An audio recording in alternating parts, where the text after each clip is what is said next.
Balido ba ang pagpanaop bisan why nabutang dinha sa kontrata kung unsa kadugay ang pagpanaop? Ang tubag,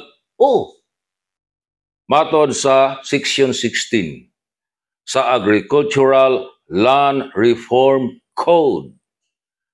Kung sa leasehold contract, wa gani nabutang kung unsa kadugay ang panahon sa pagpanaop, wa nabutang panalitan pila ka tuig o pila ka buwan, balido gihapon ang leasehold contract. O samtang wa na specify o unsa kadugay ang panahon sa pagpanaop o unsa may nasabutan sa landowner o sa saop, kinahanglan kining tumanon.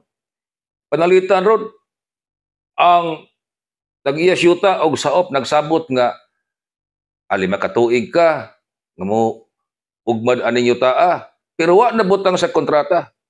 Balido na.